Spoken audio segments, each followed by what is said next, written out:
Hey, welcome back to Easy F and Keto. Today we're doing keto pizza two ways. And I'm going to start off by cooking my mild Italian sausage. This is one that is from my local grocery store, Kroger's. It is a very mild. It had a couple of carbs in it per serving, but that's okay. Now here's the recipe. We're going to have 2 eggs. Those are 2 large eggs. The eggs are used in this recipe as a binder. That's what's going to hold everything together. And it's used in the other recipe as well. So anytime that you're making one of these, you want to make sure that you use egg, at least 1 egg. Now that was some salt, and we're going to put some pepper in as well. You can add garlic powder if you like, or some fresh herbs if you like. Now I'm going to mix it up. It's not completely necessary to mix this up at this point because we're going to be putting the chicken in and we're going to be kind of mashing the chicken to get it to smaller pieces so you don't have a chunky crust. So the eggs would have mashed or would have blended while I was doing this in this process right here. But once we get the chicken how we like it, most recipes online will tell you to shred it, and you can use shredded chicken from a roasted chicken if you like, but I like the canned. Then about 3/4 cup of Chihuahua cheese. Now you can use provolone, you can use mozzarella, you can use any cheese, cheddar cheese if you like. I happen to have some of this easy melting Chihuahua cheese, which is a Mexican cheese good for queso. So I use this. It does have a little bit of potato starch, but all shredded cheese does unless you shred your own. Now, I'm putting it out on parchment paper, and then I'm going to just spread it out. This is my quick method, if you can, the new method that I've come up with. You can spread it as thin as you like. And then we're going to bake it for about 10 minutes, 400 degrees. Now, the second recipe is 1 egg. It's going to be some salt, a little pepper. Again, you can use some herbs and some other spices if you like. We're going to mix this up. Again, not necessary, but I did it. Canned chicken. Now we're going to add in a half a cup of almond flour, super fine almond flour. Now mix this up and then add your cheese, same amount of cheese. And mix this up. And one thing I did notice about this one is that it had a kind of not stickier, but it bound a little better having the almond flour in it. So what I'm doing right here is mixing it up to get it completely mixed before I put it out onto the paper. So the parchment paper is going to keep it from sticking, and it's going to keep you from having to clean your pan as much. Makes it a lot easier. Now you spread it out again. You can spread this as thin as you like. And then we're going to put this in the oven for about 10 minutes, the same amount of time. You can make a square pizza if you want. You can make a giant triangle. I chose to do a little oblong circle. Actually, it's more like a circle. It just looks a little oblong. Now, when they come out, this is the pizza crust that has the almond flour. You're going to put your favorite marinara sauce on it. I put a couple of spoons. This is where most of your carbs are going to come from in this recipe because tomatoes do have carbs. So use it at minimum, whatever you like. This is some fresh mozzarella. Fresh mozzarella has a little bit of moisture in it, so as it melts, it's going to add moisture to your crust. Think about that as well. Some fresh broccoli chopped up. Then we're going to put some Italian sausage. Now I left that this little side closest to you open because I had somebody that was over and they can't have corn, and there's apparently corn salads in the mild Italian sausage. And then some artichokes. And then we're going to put this in the oven.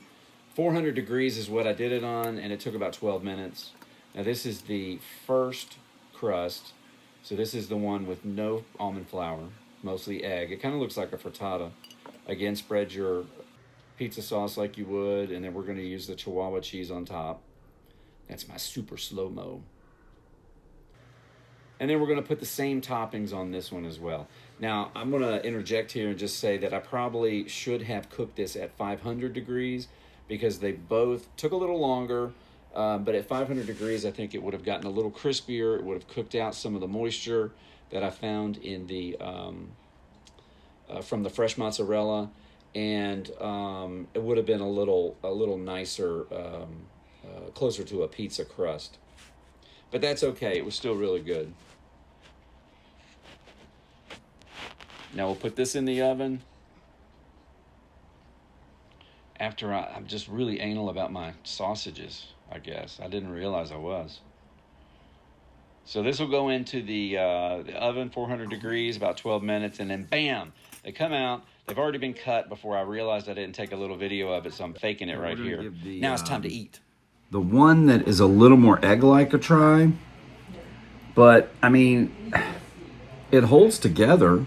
I do have a lot of weight on it, so it's a little floppy. I don't know.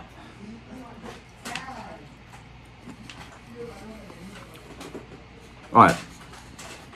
So it's kind of like eating a frittata.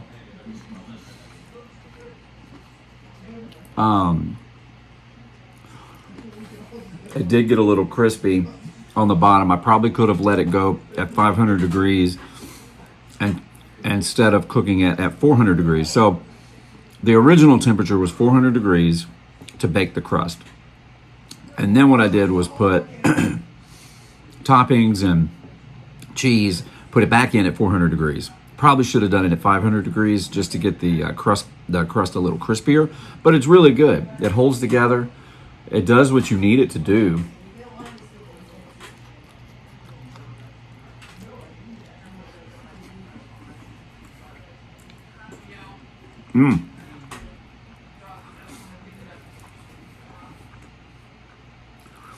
So, you know, it doesn't even taste like a frittata. It's really good. I really like that. Okay, for the one with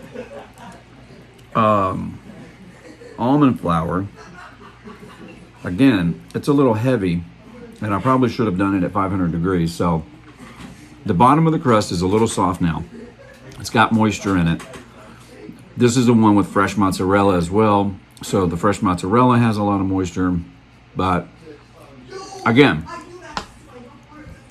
I have a little crack in it that I'm trying to keep from falling apart.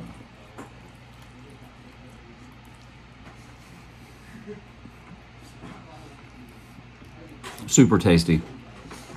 Really high protein. The sausage adds your fat to it.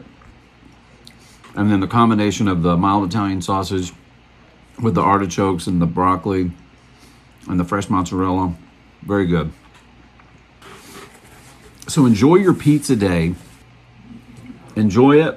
Even if you have to eat it with a fork, it's still better than not having pizza, in my opinion. All right, so the chocolate chip cookie.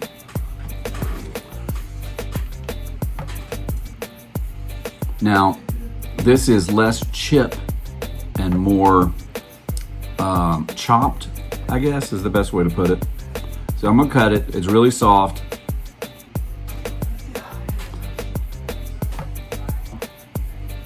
See if we can see this. Probably not. But it's soft. It's almond flour, so it's an almond flour cookie. The cool thing about this is that it tastes like a dark chocolate cookie. So it's lightly sweet, a lot of chocolate flavor. The more you put in, the more chocolate flavor you'll have. And then the erythritol. It is so good in this. It's nicely granulated, so you can even see it kind of on top, the sparkle that I put on it. So it's a lot like regular sugar.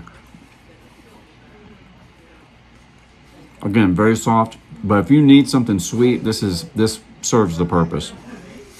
The what I like about it, like you can go get Lily's chocolate chips if you want. But what I like about this is the dark chocolate. So the 100% baker's chocolate kind of gives a little slightly bitter, so it's like coffee, like an espresso. Holds together. I did not do the nutritionals on this, but I'd say it's at least 140 calories and probably 2 carbs each per cookie. And the cookie's a pretty good sized cookie because it's kind of thick. So enjoy your easy effing keto. It's so easy. Anybody can do this. So for those of you who've subscribed, thank you so much. I really appreciate it. And hopefully you've hit that bell so when a new video comes out, you get notified. But for those of you who aren't, please subscribe to the channel. Hit the bell for the notifications. It helps me out a lot. It helps me see who's watching my videos, or at least how many people are watching my videos. If you have any comments or questions, leave them down below. And make sure that you let me know if you want to see something in particular. You guys are awesome.